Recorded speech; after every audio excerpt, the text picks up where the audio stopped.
So becoming more conscious, if we were all to become a whole lot more conscious that we have the power of all creation on the tip of our tongue, then what we could ultimately do is working in concert and consort with the moon in fanciful metaphoric language, we could help turn the tide on the global sea of consciousness, SEE. So we can become metaphor tellers and envision a new life stream in which people are harmoniously in tune with creation.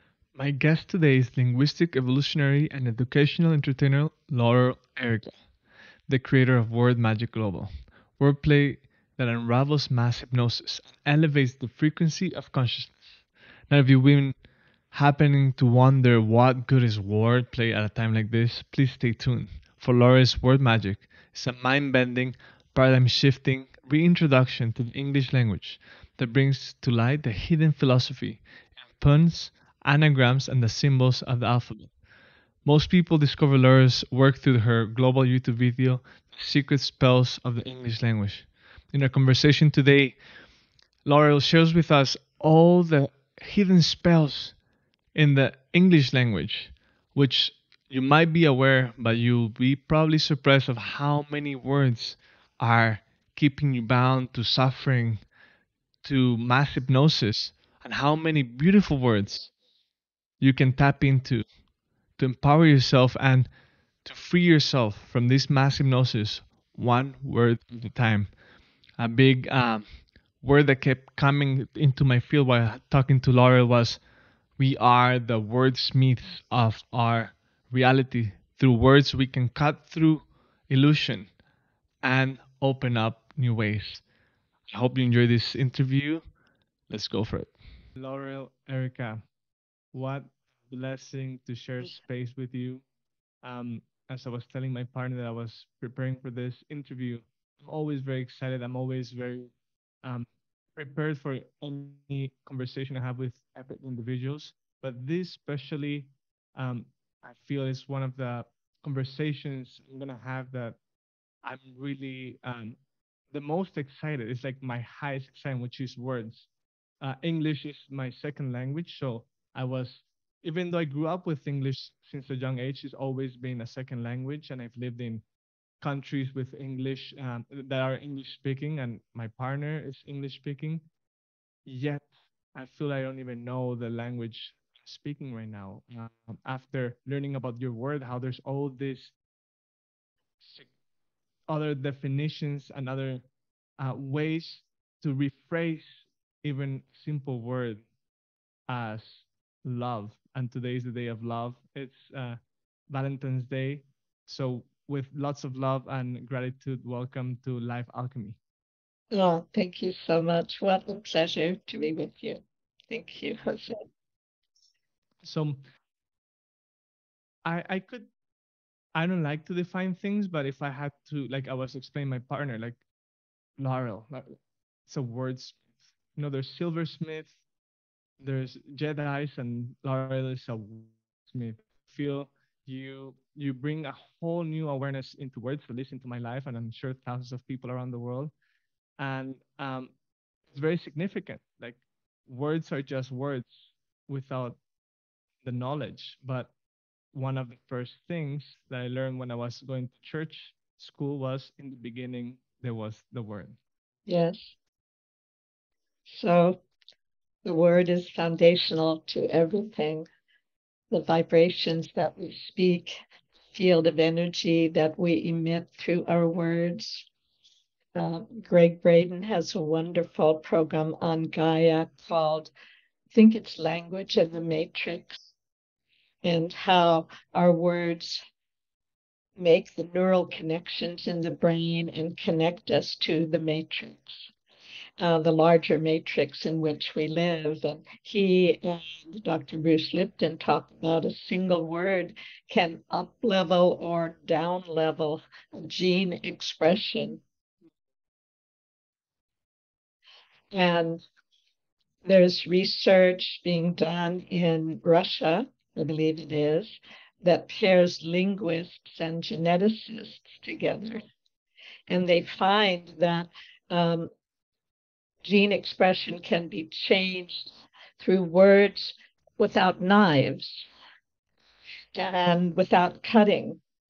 So we, through our speaking, have sovereignty over the expression of the physical, mental, emotional body we live in.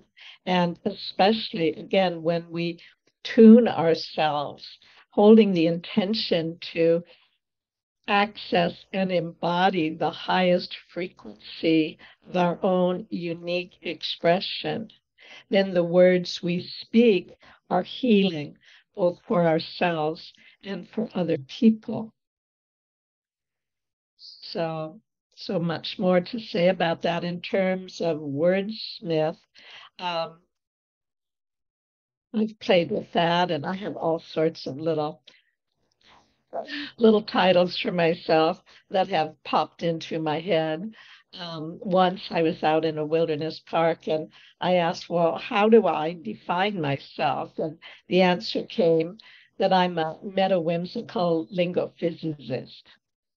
And so there's many others, catalytic converter of consciousness through wordplay, because a single word can pivot our perspective and open up another way of viewing this world and recognition that it is a world within a world within a world. And that world itself is a word that's whirling around and spinning. So the word is like a verb, or it whirls the world. It puts a spin on the world, just like um, in, I guess it's pool or billiards, when you put a little English on the ball and it goes in a particular, maybe wonky direction. I'm not sure precisely what that means, but we have put so much English on the globe that it really spins consciousness to look at the life's dream through a particular lens. So most people find my work through the video I posted in 2010 called The Secret Spells of the English Language, which went, I don't like to say it went viral. The whole world went viral, perhaps because we affirmed it too long to many of us as a really good thing to have happen. And in many ways, I suppose for some of us it was a recognition of the kind of spin that the mainstream narrative likes to put on our minds so that we lose our grounding on the earth and our allegiance first and foremost to the earth and to our own evolution as expressions like trees of the infinite creativity on earth, and each of us having a role that can lift the whole consciousness on the planet as we come into greater communion and harmony with ourselves and discover why it is we chose to take birth and be here and now at this pivotal moment in the history of our species. I mean, there's so much we can. I get getting goosebumps as you were sharing a little fraction of the work you do, and I'm very um, I have so much respect for individuals like yourself that puts so much intention into each word. Um, just because I realized how little intention I at least consciously had in my language when I was speaking. I've become like a word geek in a way. I'm always um, um, very listening to people's words in the work I do during transformational retreats around the world. I'm also very blessed to work with people from various nationalities, all the way from Saudi Arabia, Latin America, um, American speaking, like English speaking countries, different religions and backgrounds. But I find that the words or the intention behind the words are the same regardless. They have no boundaries lately. And um, I think when I became the most aware of the English and its power over the world, or the power we've given to the English language, was 2020, when the global happenings started to occur, and I started to see how people that were focusing on the narrative on newspapers and traditional media, their reality was completely different from maybe some of us that I was looking or paying attention to the news of the birds and the news. And for them, it was doomsday. And for some of us, we still have lots of respect and compassion for every individual in pain and suffering. But I started to realize how what we read, the information we put through words, and how we speak literally it's mapping out our reality. Yes. And I'd like to point out that in many of us in pre preschool days would hear the nursery rhyme that says that flow gently and merrily down the stream, for life is but a dream. And the words life stream and life's dream and live stream, they're all the same sound. So I have a sense that here is this powerful mind that we have, that we are only just beginning to understand how much power we actually have through our thoughts and through our words to influence our experiences in the world. And so the possibility that the lens through which we perceive reality, much of which is shaped by the words we use, then becomes what the power, the light of mind projects through into the world. And years ago, I wrote a piece called Putting the Source for Descartes. And in it, I state that let's see if maybe I can find it, but it's all about the fact that we are creating the life stream through the power of the mind, filtered through the words that form the lens through which we perceive it.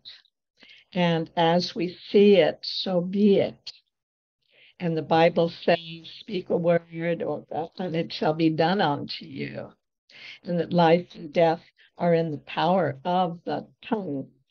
And so becoming more conscious of how we can use words with greater precision and beauty means that what is filtering through us and what is activating the cells within us is beautiful, healing, and uplifting rather than degrading, which is so often the case these days. So if you want to ask a question, and I found Putting the Source before Descartes. I'll just share a little bit about it. There's only circumstantial evidence to reality.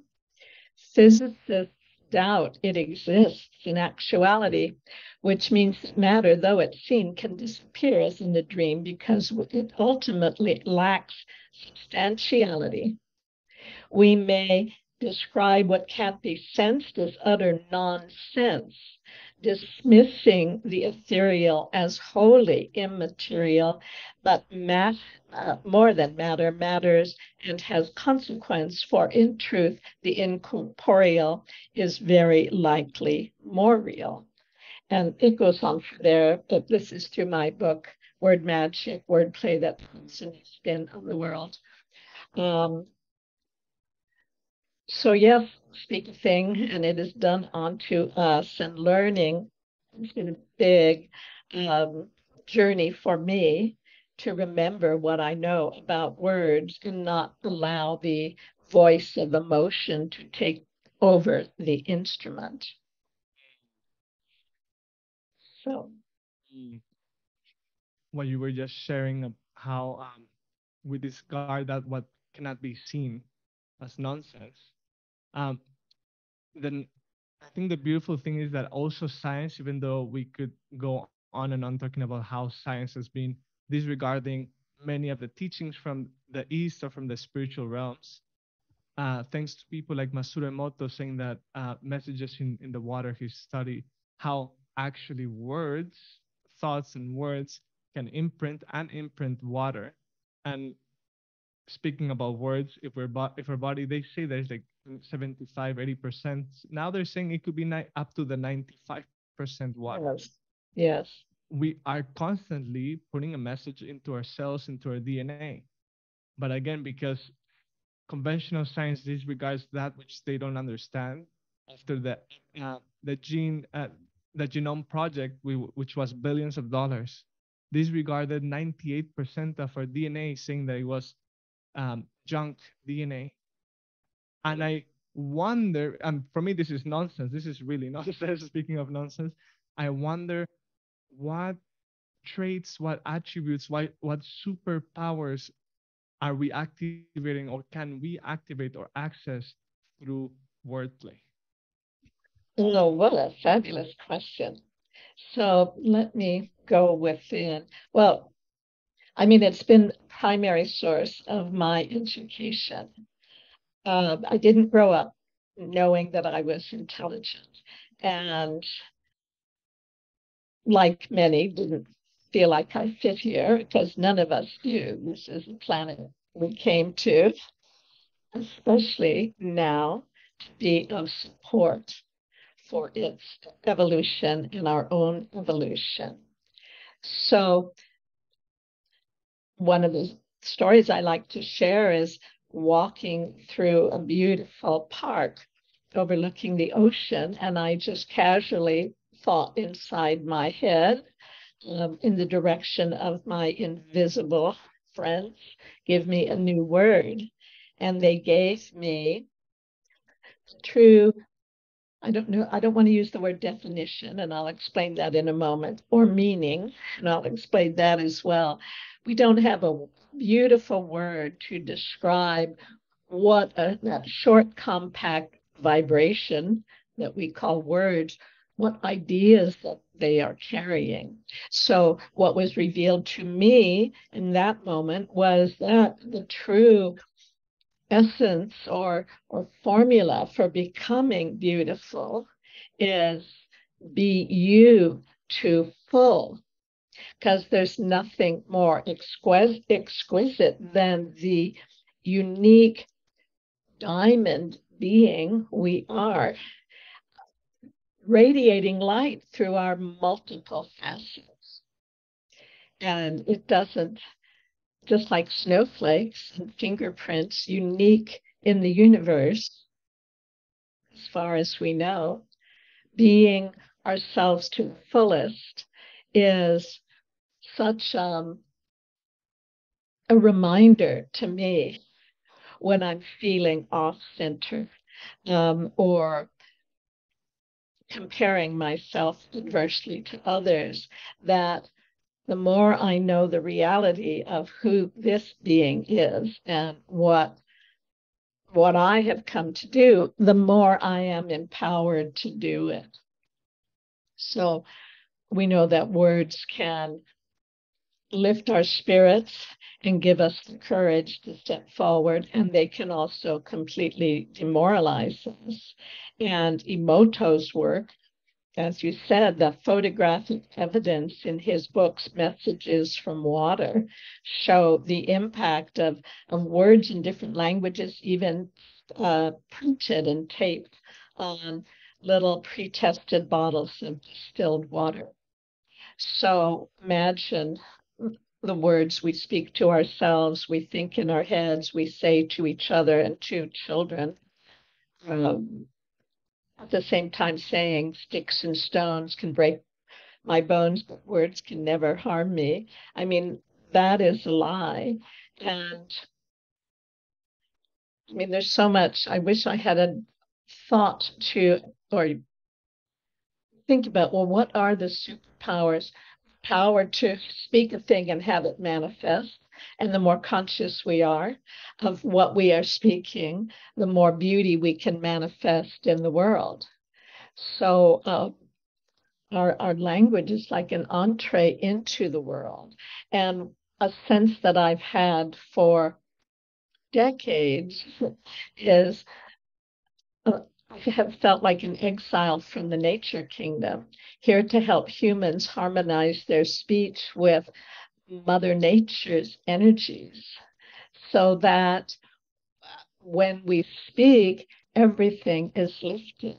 Just like I believe crickets are pulse tuners and bird songs awaken the growth of leaves.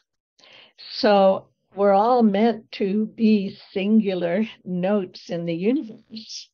And one of my word magic mottos is compose yourself, the music will follow.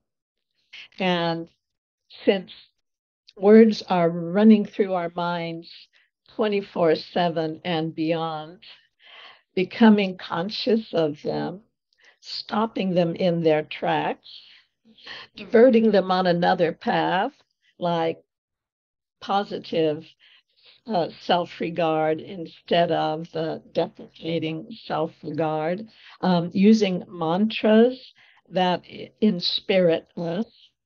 Uh, all of these things can help us stay balanced in a world that's in a serious wobble and use the power of the word as beings made in the image and likeness of whatever it is that is the ultimate creative source. And we can use this power to be modern day superheroes. And most every healthy child puts on a cape or a tiara with the recognition that who they are is so much grander than their body. And when we see ourselves from even just a little bit of a higher altitude, we see we're in this tiny little world, but we are so much more than that. And when I saw that the word infinite locates itself in finite forms, so there's no way, just like a bubble of the ocean or a wave can never be separate from the ocean, even though it arises mighty in the moment. It then goes back to source as we do in every moment. So, using the power of the word to create a path through our life that brings us healing and upliftment, and that to same to other people is where the really good feelings are. Wow. Um, I really resonate with um, how you were saying that we are all part of the instrument of creation, same as the bird song enhances the trees to grow its leaves. Um, Yes. I've been coming to the conclusion that through history, right, as you were explaining in some of your text and videos, we've come out of tune, and we're the only animals, even though sometimes we believe that we're very smart, very advanced, which we have the potential for that. We're the only ones living on the planet Earth, the only animal living out of tune. Everybody knows what to do. Like the birds know what to do, the gorilla knows what to do, the dolphins know what to do, for sure, the dolphins. As humans, what has happened throughout history for us to get out of tune? Because if the only purpose in life is for me to be in tune with my true core self, and that's what will make the grass grow in its own way and the birds sing, what what's how have we been conditioned throughout history through our language? Well, because I think, nations have been built through words, and nations have been destroyed through words. Millions of people have been killed through the words of some, and millions have been liberated through the words of some, yes, like Nelson Mandela has done or Gandhi. yes. Yeah. Quote, I think from Joseph Chilton Pearce, that without language there would be no poetry and no war. So Sanskrit, I believe the word Sanskritam means perfected language, where the vibration of the sound matches what it is describing and calls upon the sounds of the names of the deities and the devas, calls upon them in their correct address. So there is response. And Sanskrit was, though many linguists describe the mother tongue of many European tongues as Proto-Indo-European or PIE, but there's no documentation that exists of such a language. It's more like a way not to have to acknowledge the ancient Indian culture and Sanskrit as the source of so much of everything, of, of astronomy and astrology and medicine and um, well, even before feng shui, I think it's Vastu Shastra.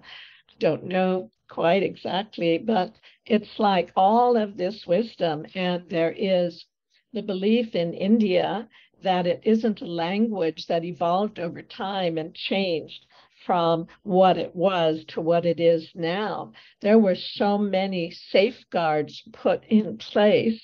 I believe they're called the six Vedangas or Veda Angas to make sure that there wasn't the kind of linguistic drift that has happened in English that causes, I mean, we would not understand a speaker of Old English or even Middle English.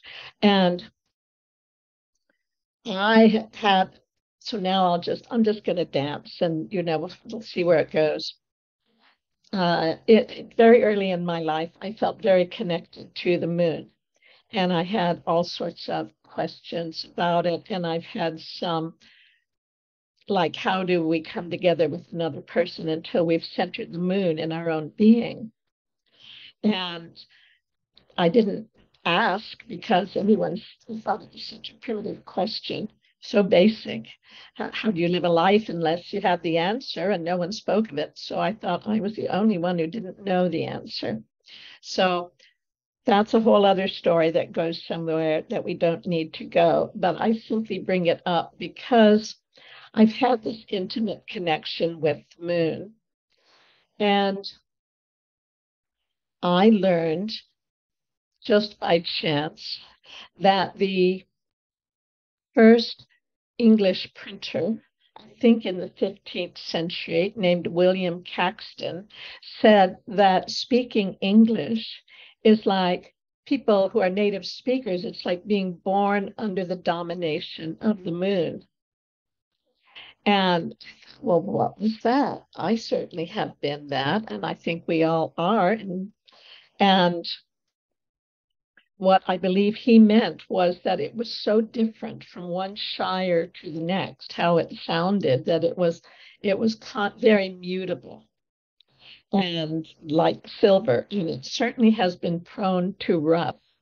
And so many beautiful words have been lost that could increase our sense of human possibilities, or their meaning has been downgraded, and just many left out of the dictionary, not really taught in school. So people are speaking a very low grade level of English without being aware that the language is alive and in an elemental way.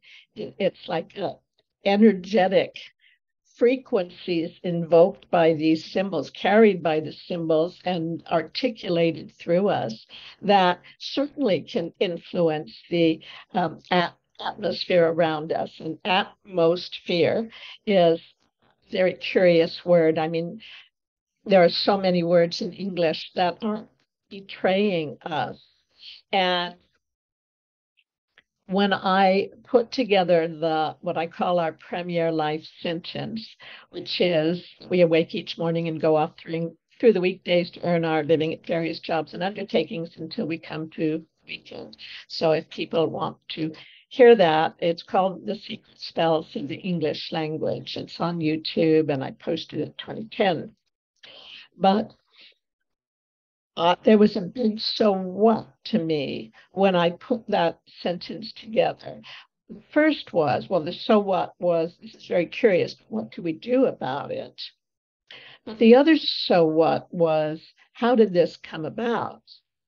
And so all of my work is basically conjecture on my part. I've come to see many things and put them together in a particular way. My conjecture about this is that when English was streaming in from, all the different conquerors of that little island, England, so all of these sorts of influences were kind of coagulating into a single language, but very different in various different parts of that little tiny country. So I look at it as molten streams of consciousness.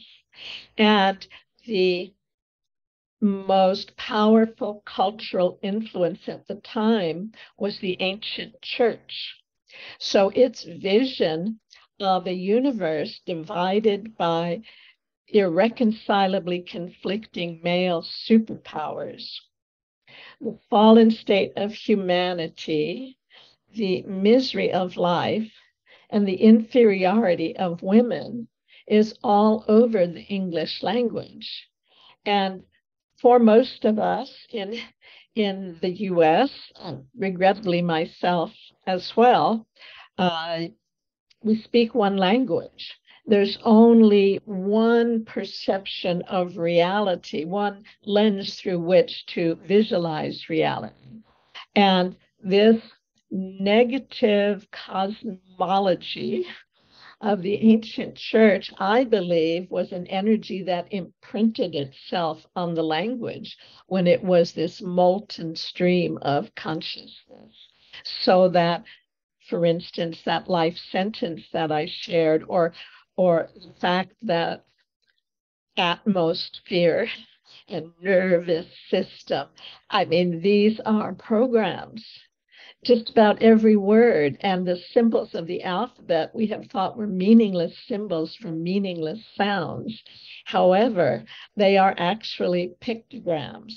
And I have a lengthy piece on the letter S, which many alphabets tried to exclude because they looked upon it as a symbol of the serpent and of Satan. So some cultures did exclude it.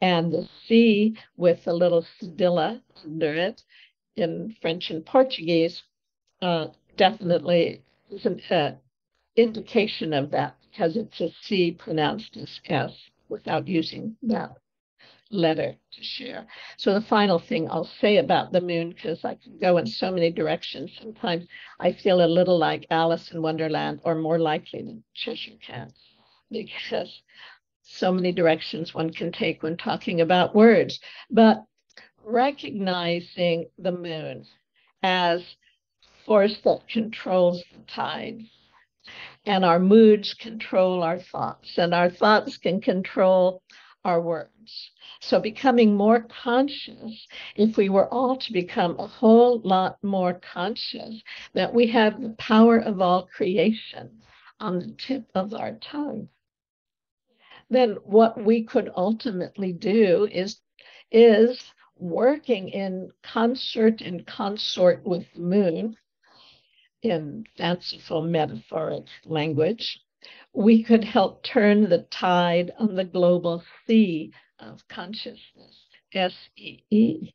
So we can become metaphor tellers and envision a new life stream in which people are harmoniously in tune with creation together, so that each of us can more readily self optimize and self actualize, so that we're harmonizing together at a higher frequency. And one of the interesting things about English, which has put such a spin on the world, it is the major colonizer of human consciousness, which means that there are more English speakers in the world, and it puts a very divisive worldview in our consciousness. And the so what I got about that life sentence that reflects a concept of a universe where God and the devil are battling for who will gain eternal control of this weak little being that we are, yet have power to create transformation personally and globally. I believe that we can, through conscious language and wordplay and creativity, we can be informed by the English language to find more and more of what I call its secret spells, as well as the sacred pathwords, like the very fact that earth and heart are the same word, different only by the placement of the H. I mean, I've asked children this. You can ask yourselves, and maybe should before I volunteer anything. But one of my little taglines is that word magic turns youngsters into punsters and punsters into pundits, in the ancient Sanskrit meaning of a very wise being.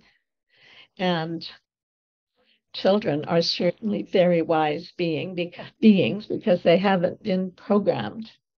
And many of them have direct, well, I think all of them at an early age. As Charles Bukowski, the press German American 20th century poet, said that most all of us are born geniuses and buried idiots. And that the idioms can be edify us, not edify us. It can turn us into idiots, like wishing someone good luck in a performance by saying break a leg instead of sprout a wing or touch a heart. So lots of healing work to do on the English language. And according to what I read in a book by William Henry, an historian and mythologist, it is English that is the language of birds. However, you said it's more like angelish.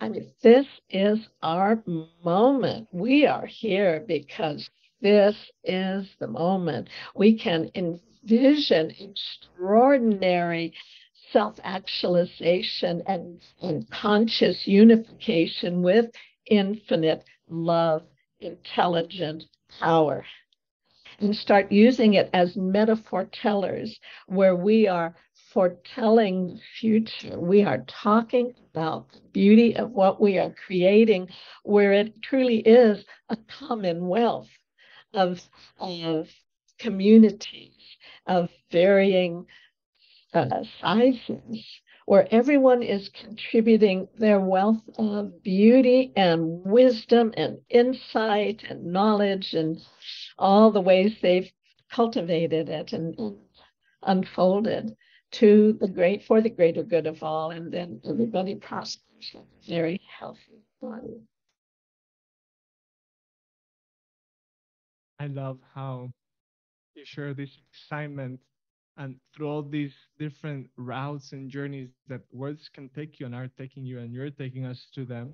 And I love that it's not like a linear, because I think that's what that linear thinking or that linear way of speaking is what has gotten us in the where we are, at least as a global society. Many of us already doing the work to come out of that linear thinking, that more patriarchal or male oriented way of thinking, and speaking our words in a more popcorn, beautiful rainbow style with all the colors and all the flavors that they can bring and are bringing.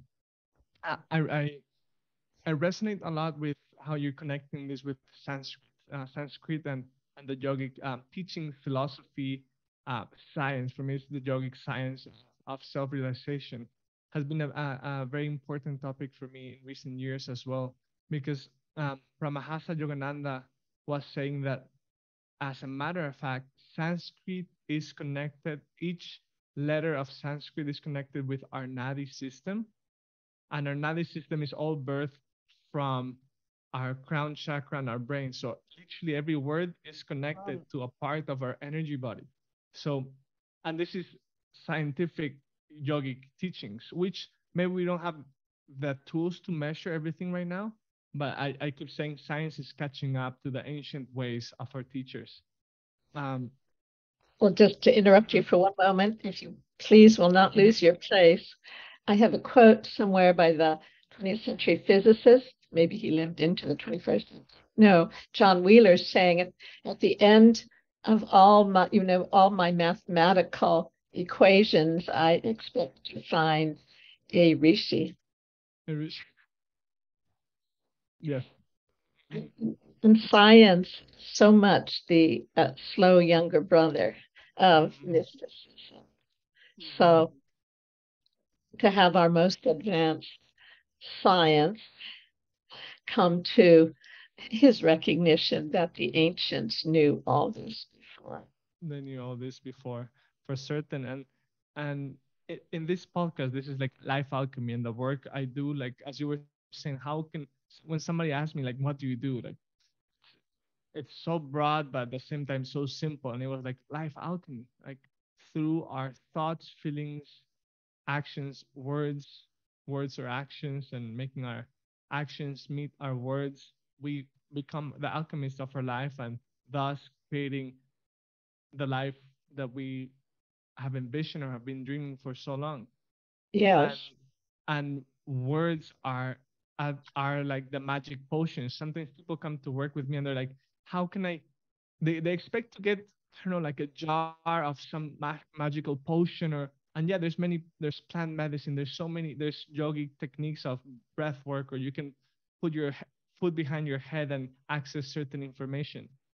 But I know for you, John D, the sorcerer, the magician, the um, alchemist, was a big influence in your life, and that's exactly what he was doing. He was performing life alchemy in the high courts of England and to create world peace. I believe John Dee was a big influence on a prior life of mine. I really, I'll just quickly, well, two things. When you talk about life alchemy, I've liked playing with the fact that life alchemy is transforming base metal, mettle, which has to do with the quality of mind. And somewhere I saw a definition where it had to do also with the ability to rise to kind of occasions that challenge us and to persevere and to have equilibrium, resilience through it. So to change base metal, a very low quality of mind, from lead, LED, where people like get led around like sheep, which is the metaphor of a religious believer. So some lead to gold. And so that could be GOALED, which we could um, use to represent intention. So being led around and everyone knows how easy it is to lead sheep to slaughter, whichever end of the blade you're talking about, to be a slaughterer, to be slaughtered. Yeah.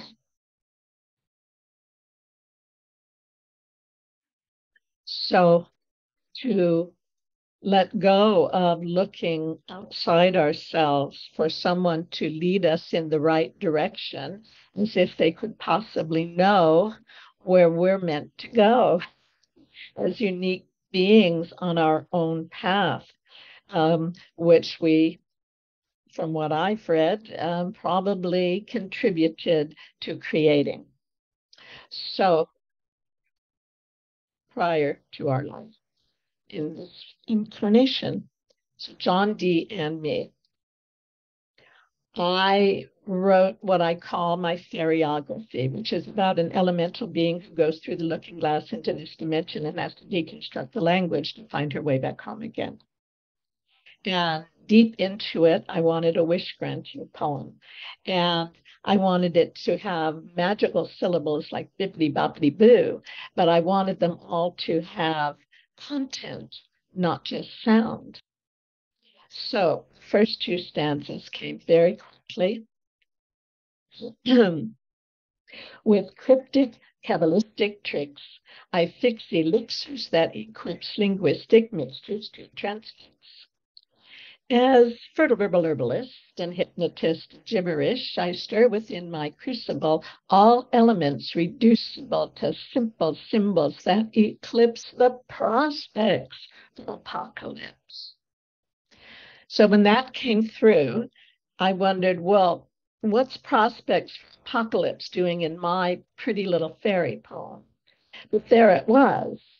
And years later, I read a book called Healing Mantras by Ashley Farron. At least I think that's where I found it.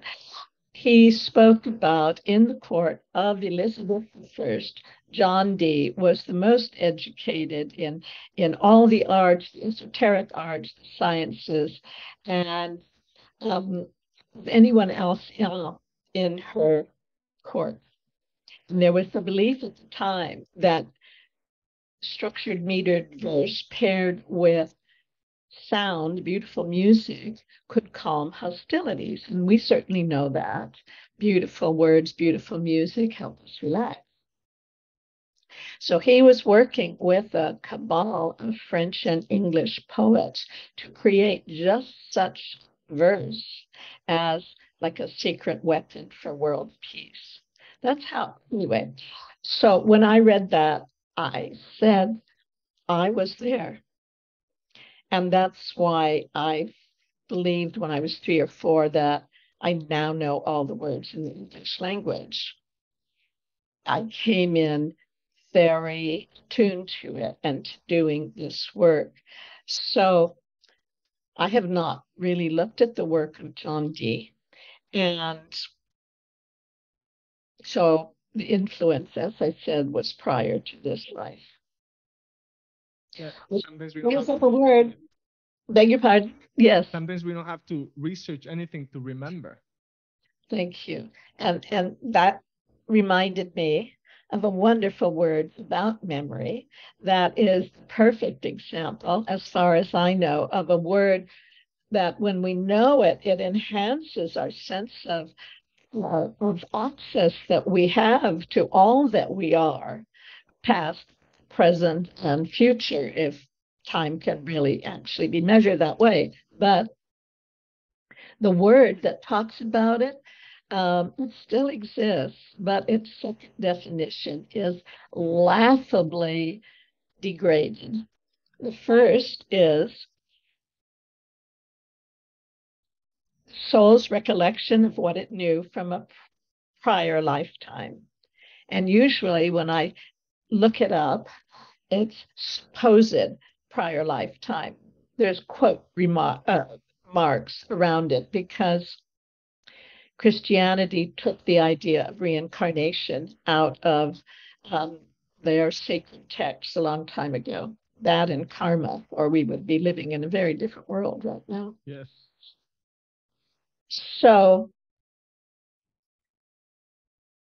the word is anamnesis, the soul's recollection of what it knew from a prior lifetime. So can you imagine? Say you've had maybe 1,000 lifetimes here, you're still a youngster.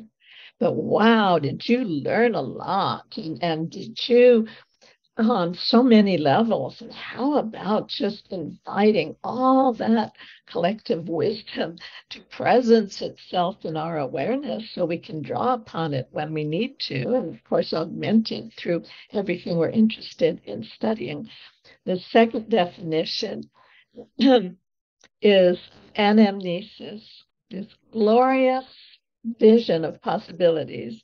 The second definition, patients recounting of their medical history.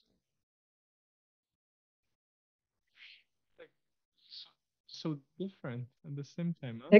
Yes, don't you wonder how that all happened? Wow. And yeah, there's gorgeous words that are basically unknown, but that you can't. Like I like to use the example, excuse me, of Philocalus, which I found by lucky chance. It's great having a great big old dictionary. Definitions are being changed all the time. And while I mention definition, I'll say why I don't like to use it, because we claim ourselves to be of sound mind, but we're basically deaf to our definitions. Our definition deafens us to hearing the reverberations and their very curious repercussions. So, for instance, the word pray, P R A Y, well, that sounds like a good thing to do, but then there's also P R E Y, pray, and there's prophet Jesus or Mohammed and prophet, what's made on the birthday celebration leading up to it by merchandisers. And I heard a commentator once say Jesus would probably be so chagrined to know he had become the patron saint of fourth quarter prophets. I mean, is that really nuts? But a lot of these words do not derive from the same source. People think etymology is where it's at. Well, what was it originally intended to say? You can't trust that what you're hearing is accurate or what you're reading is accurate. And a lot of it is another form of wordplay, people making up origins. So it's not like this is science, just like what I'm doing isn't. But okay, let me find my thread of thought. Or you can interject a question, but a moment of silence will be helpful. Thank you.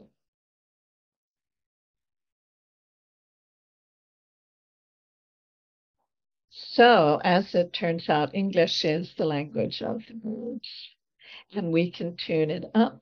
We can do a creative collective upgrade of the language.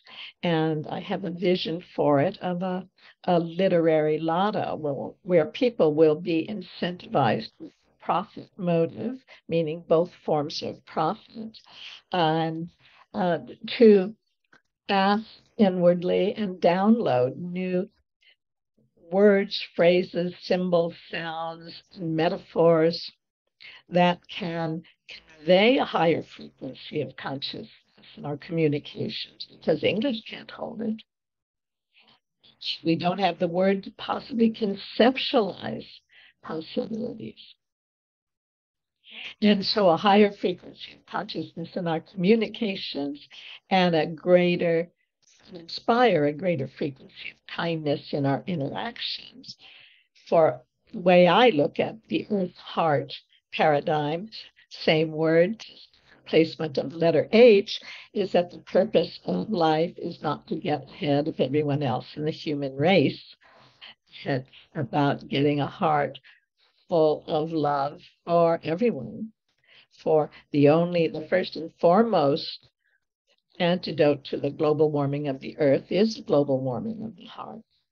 Because how else will we act compassionately with each other?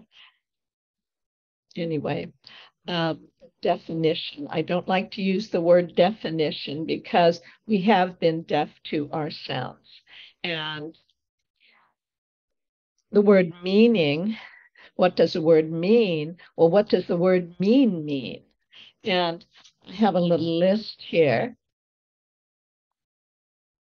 Maybe I don't, but it means many things. It means shabby and cruel and average, many other definitions, but they're all basically negative. Wow. And then the word demeaning. I mean, the language is kind of eating us up as it And is so in our right face, now. so in our face. Some people think like this is some secret society mission. No, it might sourced from there, but it's so in our face in the newspaper, in the radio, if you do listen or read those things, in our media, in the lyrics of the artists that are so popular that you pay attention to the lyrics and you see that they're literally spelling a reality that is Yes, causing so much yes, pain in our childs, which are our future. The children of the yes, earth are the future of the earth. And yes. how are we gonna ever achieve that heartwarming global awakening if our children are listening to uh, profanity, literally profanity through the lyrics, talking about abuse? Girls are dancing to songs of other girls being abused, and it is because we become so deaf by the definition. And it hearing you share a little bit, because I think we could be going for hours and hours on this. A little bit of the insights you've been recalling, as we were saying, since you were age 3. I can't help but thinking about, like, I always share this. I like the word codes, and I always like to share codes because I don't like teachings, lessons, but codes really resonates with me, and I always say ABC. Always be coding. Many people will always go to always be closing. If you have that business mindset, ABC, always be closing, Yes, which is yes. always be coding. And we're always literally coding our existence, and we're coding our life into existence or into destruction.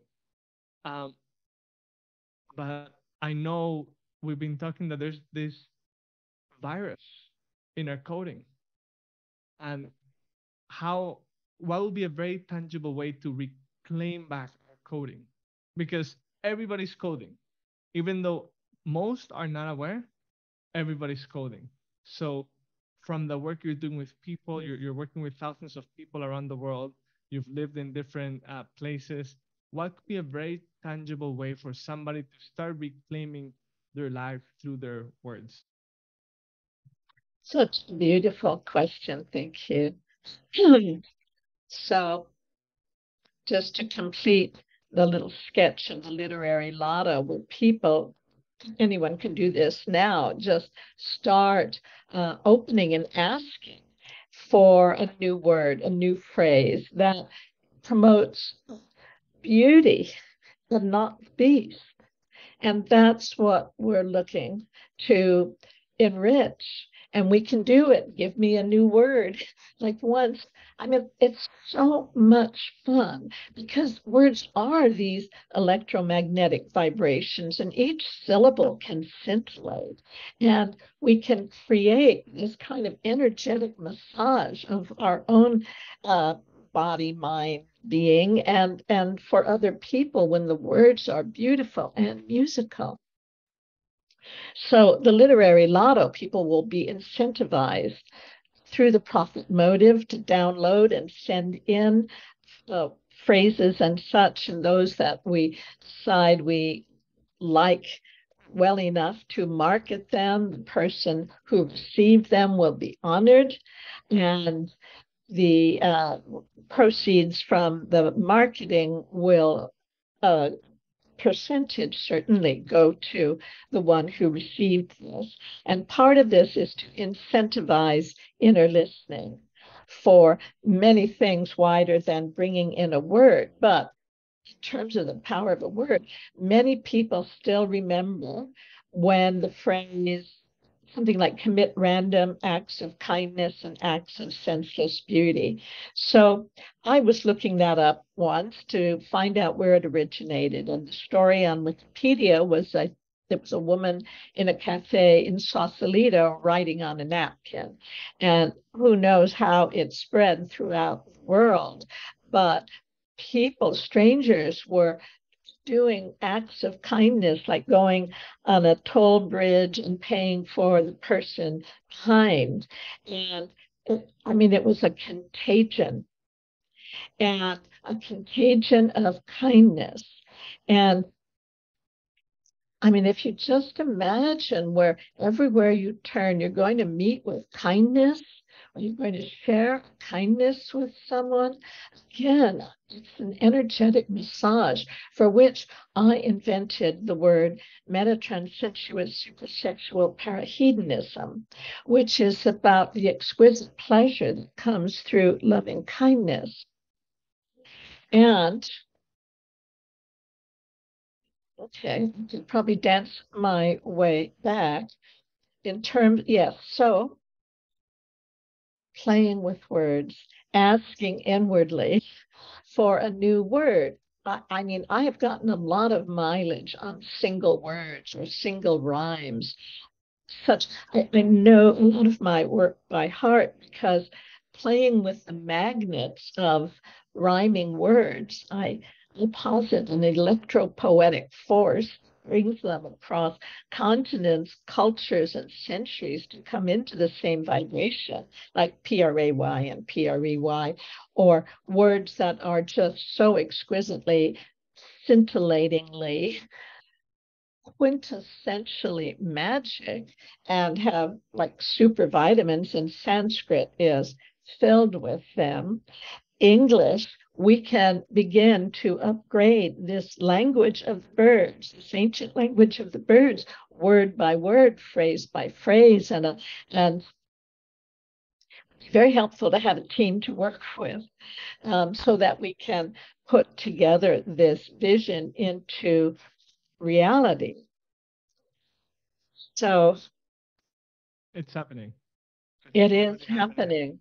It is happening, and creating beauty. Oh my goodness, as you say, we're almost completely water, and so is the planet.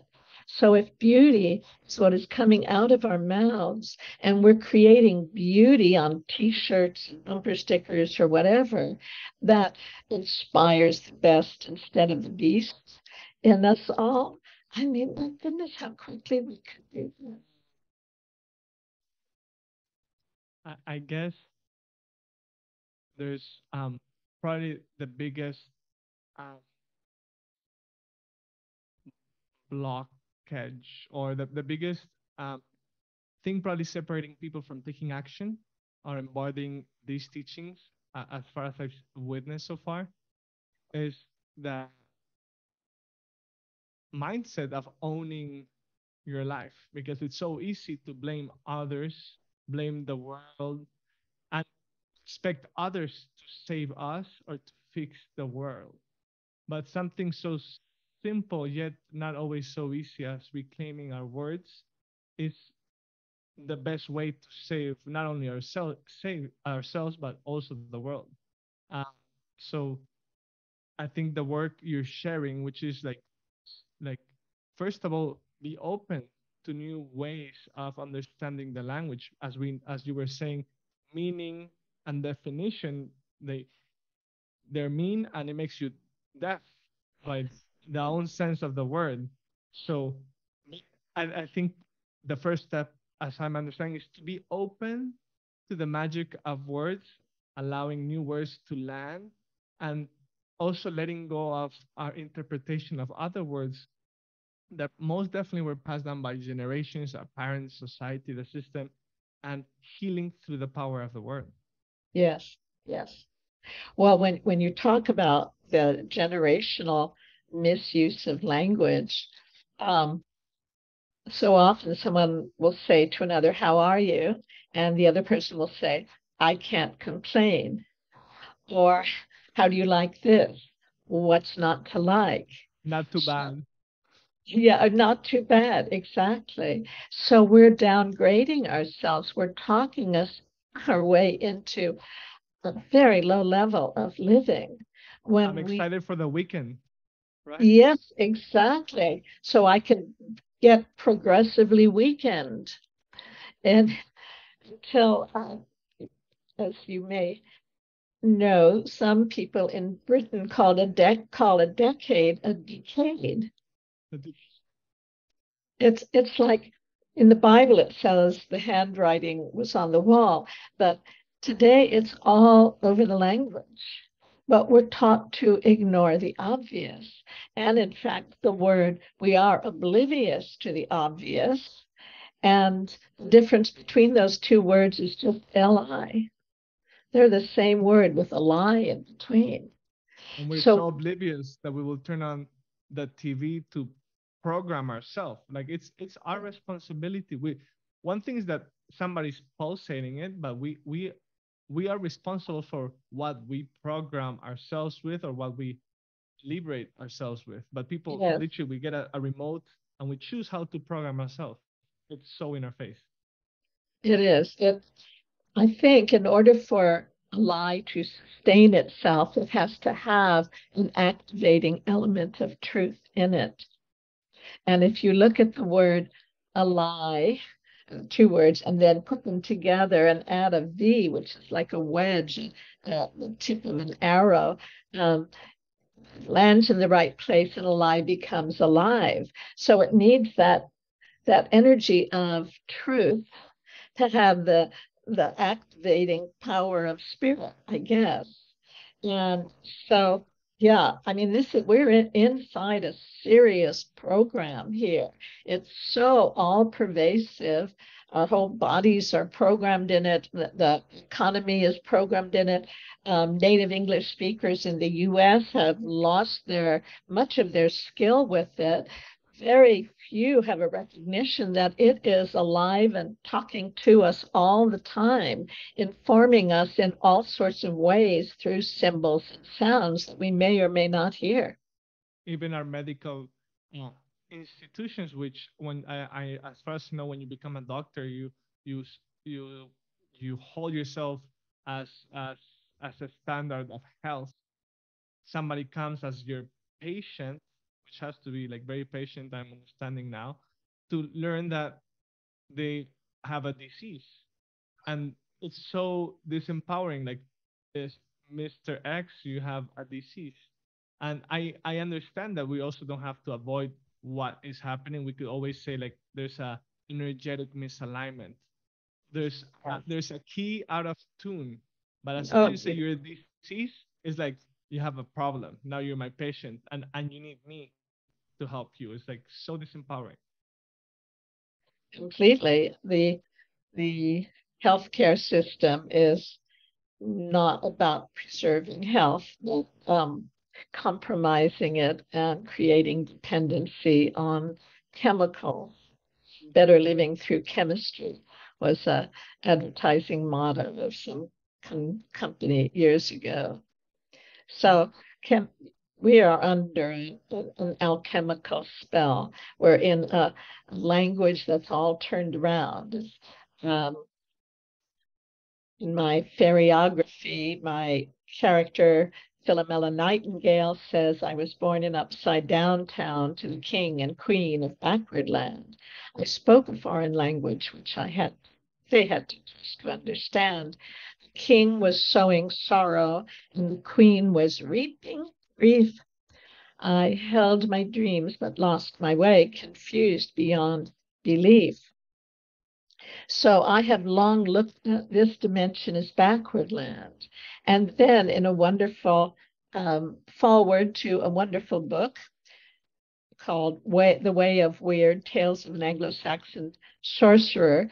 The foreword was written by Dr. Fred Wolf, and he said that when the Christians came to power in the British Isles, everything that was native to the people was considered pagan and was reversed 180 degrees. And when I read that, I thought, oh my gosh, that's backward land.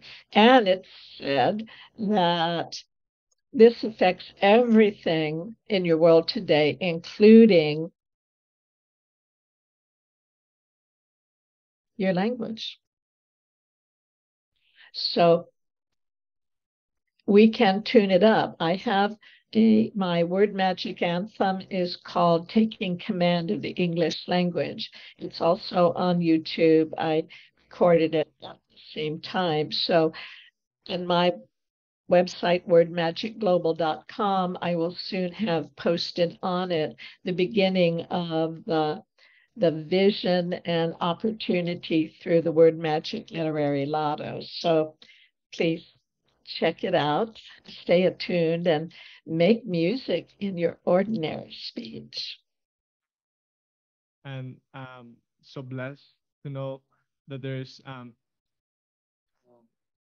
word angels coming through in this dimension, remembering their past lives, and a whole new level of vibrational attunement for many of us to remember that it is possible, one word at a time, to create heaven on earth in this planet that is in so much need for us. We think that the planet is getting warm, that there's global warming, that there's all this chaos in the planet. Really, it's an inner chaos that is expressed through our words. So I'm very grateful for the work you're doing, and I know you host every month 3 sessions called Sacred Rites, where you work with people, allowing them to bring in creativity and their heart's melody through words.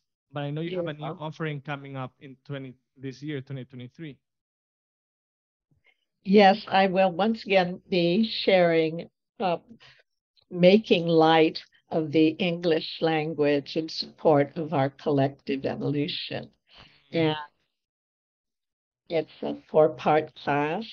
It's really a play shop where we play with words.